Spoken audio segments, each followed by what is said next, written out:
Hello dear friends, this is your personal English coach Divyam here, and today we're going to see the poem The Cold Within, written by James Patrick Kinney.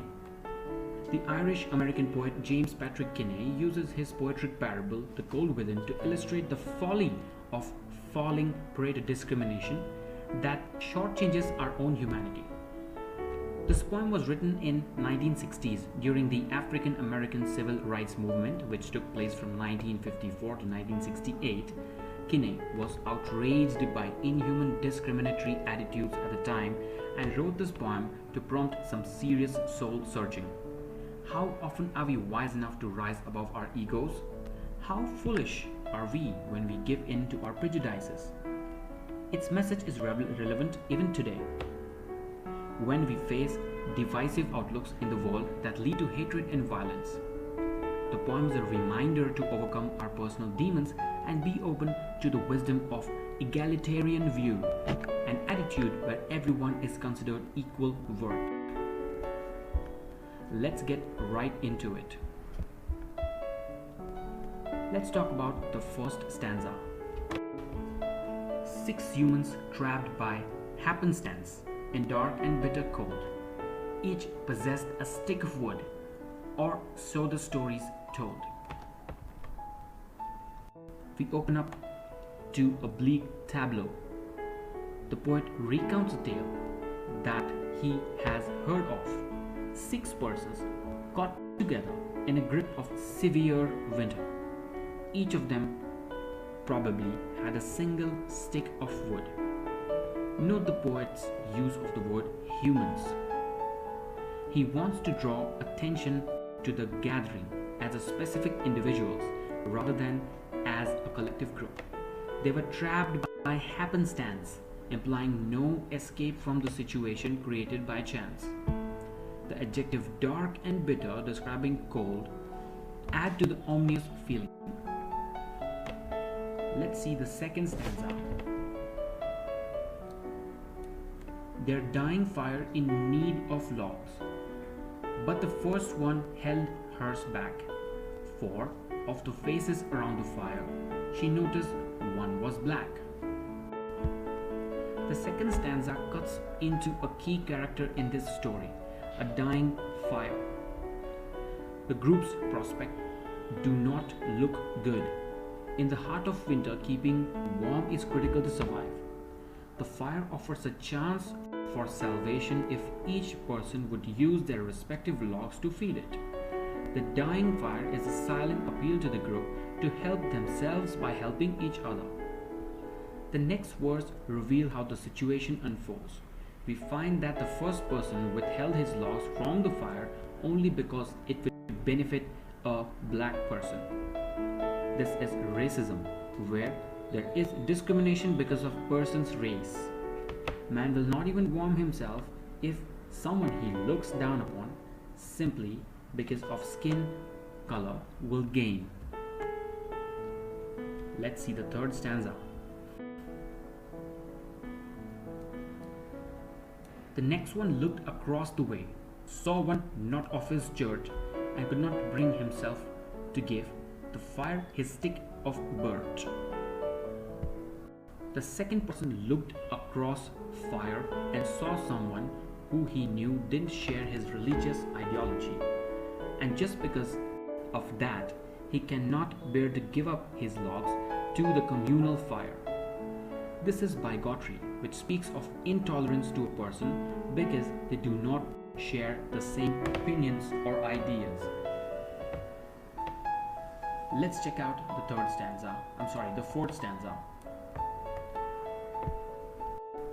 The third one sat in tattered clothes. He gave his coat a hitch. Why should his logs be put to use? To warm the idle rich? The focus now shifts. Here is a person who seems poor. His tattered, which means old and torn, clothes in cold weather hint at poverty. He perhaps felt the cold more than others, as we notice that he gave his coat a hitch, meaning adjusting it closer to his body to dry out some warmth from the inadequate clothing. But here too is a dead end. we see that he is a victim of classism or discrimination based on social or economic class, considering those favorably placed than him to be idle. He is defensive, and his eyes, the rich do not deserve his meager ration, and he will not part with his stake. Moving on to the fifth stanza. The rich man just sat back and thought of the wealth he had in store and how to keep what he had earned from the lazy, shiftless poor. At the cross purpose, we find the next exhibit of apathy, the rich man. Caught up holding his riches in his head, he is oblivious to reality. Greed blinds him as he selfishly connives to keep his wealth. He even miserly holds onto his stick, keeping it from the poor whom he perceives as aimless and lazy. The black man's face bespoke revenge as the fire passed from his sight, for he saw in his stick of wood a chance to spite the white. Even the victim becomes an abuser here. We know that black person had experienced racism. Revenge for the atrocities he had faced from the white people was the only thing on his mind. One wonders if he had already resigned himself to dying. He saw the fire pass from his sight. He realized that the fire was fast getting spent, but the spark of human kindness had died in him, and literally too, he chose to let the group's fire die. He would perish, but he would take the others he hated down with him as well. Moving on to the seventh stanza. And the last man of his forlorn group did not accept for gain. Giving just to those who gave was how he played the game. For the first time in the poem, The Cold Within, the poet foreshadows the fate of the group by finally describing the bunch as forlorn or hopeless.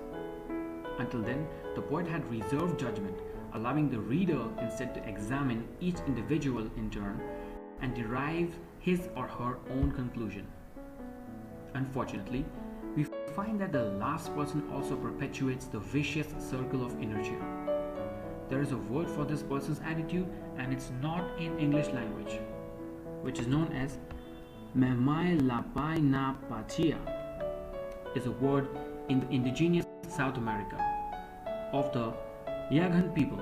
It refers to a look shared between people, where each hopes that other will do something that all of them want, but none of them are willing to initiate. In giving just to get, the last person played a losing move in the game, a metaphor for the game of life. Let me read that word again.